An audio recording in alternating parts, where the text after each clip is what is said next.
If you're having a tough time getting a bigger chest and having a tough time feeling your chest activating and getting really, really good workouts from pressing, we have 14 tips for you today. They're gonna square you away. You ready to grow your chest? Let's go. The first tip for maximizing chest activation and pressing exercises is to consider warming up with a few sets of dumbbell flies. Super lightweight, 5, 10, maybe 15 pounds, couple sets of 5 or 6 reps, nice and slow, get that deep stretch. What that's gonna let you do is get in touch with moving your chest, get that mind-muscle connection going. It's gonna pump it up a little bit, warming up. It's an activation situation that's really gonna allow you, if you have trouble connecting with your chest, to be one step ahead. So then right after you do a few sets of that, you're really much more connected with a chest situation. Then when you get into your presses, you have a greater chance of really getting to your chest, really activating it, really stimulating some awesome muscle growth. Tip number 2 for getting the most out of presses for your chest is to consider doing some flies. Now, I know that sounds insane, and it is. That's it, that's the tip, JK. What you wanna do is, if the activation drilling works, awesome, that's all you need, then it's into heavy pressing. But sometimes people really have a situation where their chest is kind of like smoking a cig all the time and doesn't really wanna get involved, and the shoulders and triceps end up just taking over all the presses.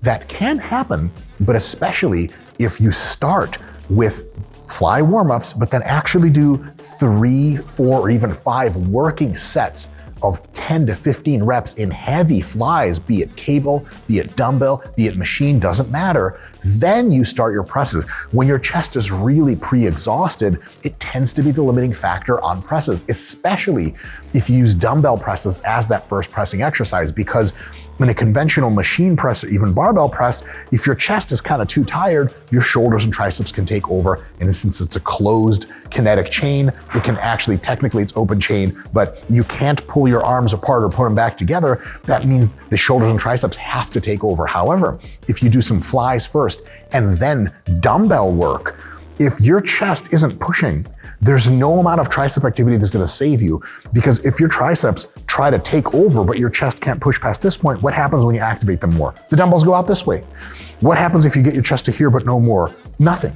So your chest has to have a certain baseline of activity. If it's already pre-exhausted, your shoulders and triceps are really strong. When you switch to dumbbell presses after multiple sets of hard flies, your chest is the limiting factor from rep 1 all the way through the reps. You can't help but get massive chest activation. So that's a good tip for you to try if you really, really, really need to get to your chest.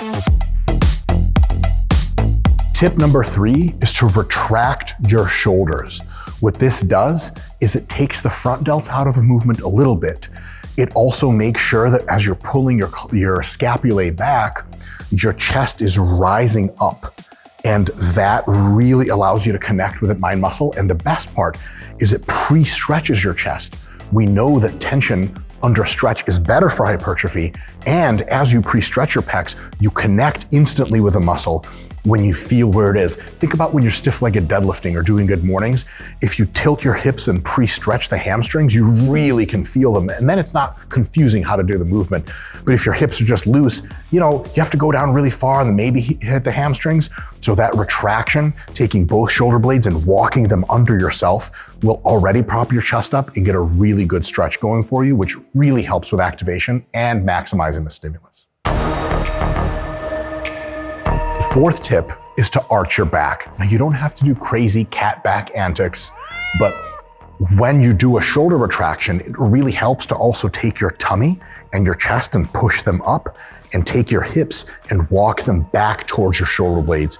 You get that little bit of an arch, and all of a sudden it helps make you feel really tight, really solid, really secure and stable, and pushes your chest up, stretches it even more to get maximum chest activation, to be just much more likely than if you lay completely flat, and then might not feel great on your shoulders, and your triceps and shoulders can take over a ton more.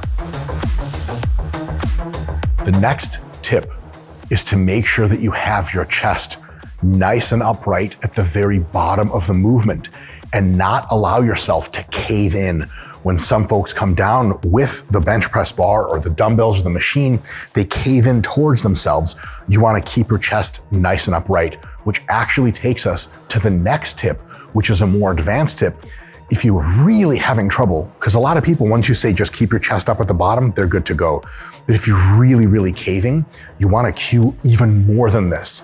So this next cue is as you come down, especially once the bar clears or the implement clears the halfway point, you want to actively arch your back and reach your chest up towards the bar. So 95% of the bar displacement or of the movement occurs because the bar is going down. The last 5% is actually your chest reaching up to gently touch the bar. That cue to reach the bar really reinforces a high chest, keeps everything in that optimized stretched position, which is going to be awesome for your gains. The next tip is about increasing the time of your eccentric phase.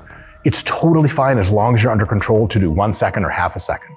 But a lot of folks who have trouble activating their chest can slowly lower the bar, really focusing on keeping the chest up and the shoulders back. And you can ultra focus on feeling everything through the chest if you have the time.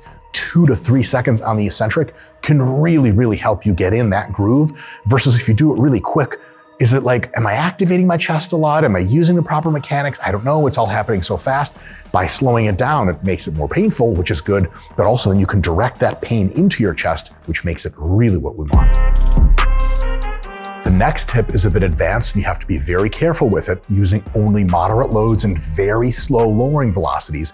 And you have to pause on the chest for this tip to be extra effective and safe. And that tip is to let your elbows flare up and out as you go down to end up getting the implement, dumbbells, barbell, whatever, up to touching or around your upper chest instead of your lower chest. This can work on inclines. It can work very well on flat presses. By opening up your elbows and letting them track up and out, what you can allow is more of a stretch to that pectoralis muscle. The thing is, it's a gnarly stretch and is a little bit dangerous if you go crazy fast with super heavy weights. So stick to weights that are north of your 10 rep max for that movement, which means pretty light. Go nice and slow on the way down, gentle pause, but as you go down, at first you're aiming for your nipple line, but as you go down, you start to angle it backwards by opening up your elbows and pulling the bar back to your face. It ends up hitting somewhere in your mid or upper chest. Nice pause and then come back up. My God, that's called a guillotine press.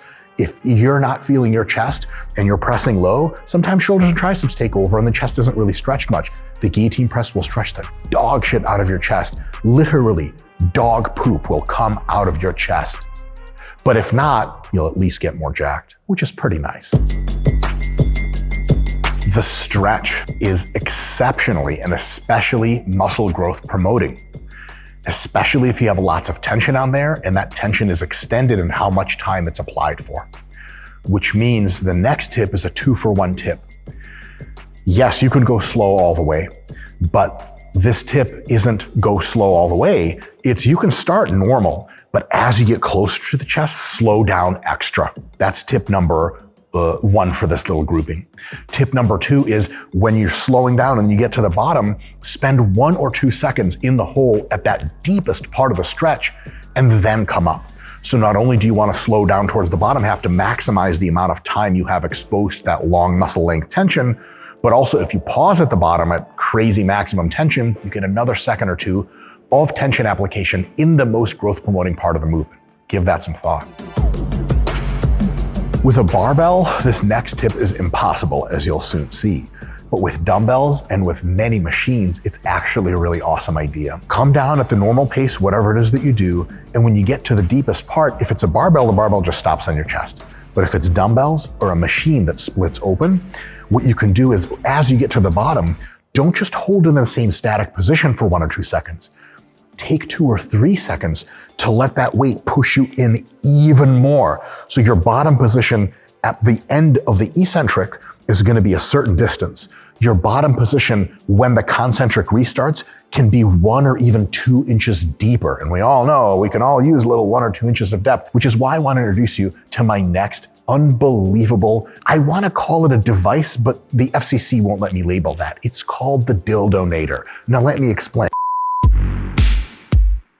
The next tip I actually stole, literally, from IFBB Pro Jared Feather, who's the world's master of cueing all kinds of muscles and definitely chest. And here's the tip. As you descend, you could get really good at keeping that chest up and out. But for a lot of folks, as they ascend, do the concentric phase, they tend to collapse their clavicles up and in, kind of pushing with everything. And that takes their chest out of the optimal pressing position, that pre-stretched position, and tends to increase activation in triceps and front delts and kind of leaves the chest behind. It also poses an interesting situation for having to get your clavicles back after that.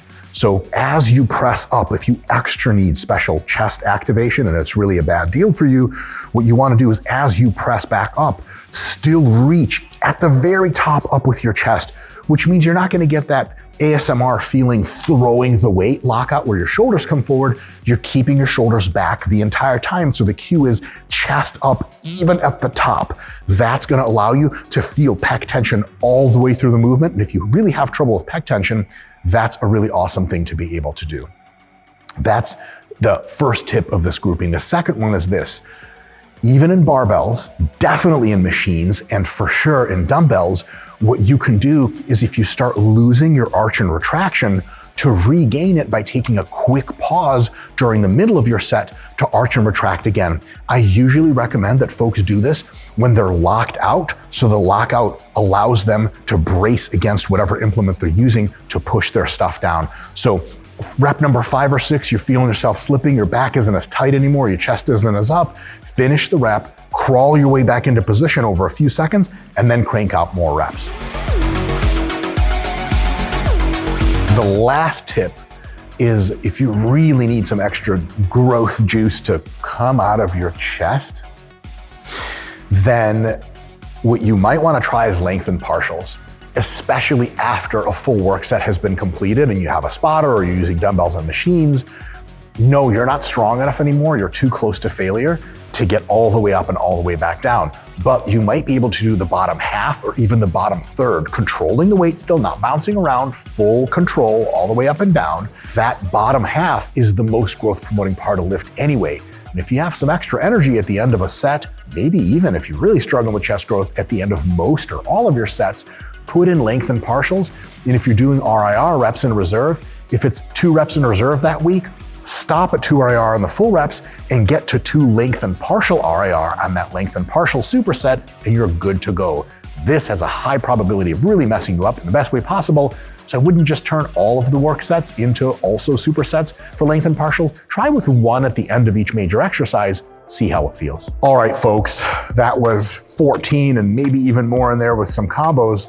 Total tips to get way more chest activation and more chest growth. If you're struggling with chest gains, I wouldn't just incorporate all of these at the same time. Your chest could blow up off your body. It's unlikely, but possible. What I would do is take 2 or 3 of the ones that really resonate with you, or play with a few of them and really pick 2 or 3, really put them into a whole mesocycle of training. You're using the RP hypertrophy app. I don't know where that came from. And then you might find like, holy crap, that made a huge difference. Then you have more goodies in the goodie bag to pick out later if your chest growth stalls again. Use these tips, and folks, in the comments, let us know if you want us to talk about other muscles. Maybe you have trouble activating your biceps, trouble reaching your lats, your quads, your hamstrings, whatever muscles they are. We can make another video or few videos really teaching you how to target them with some activation and technique tips to really reach into that muscle and touch it in that special place. My favorite muscle is called orbicularis ani. Look it up, not at a public library. I'll catch you guys next time.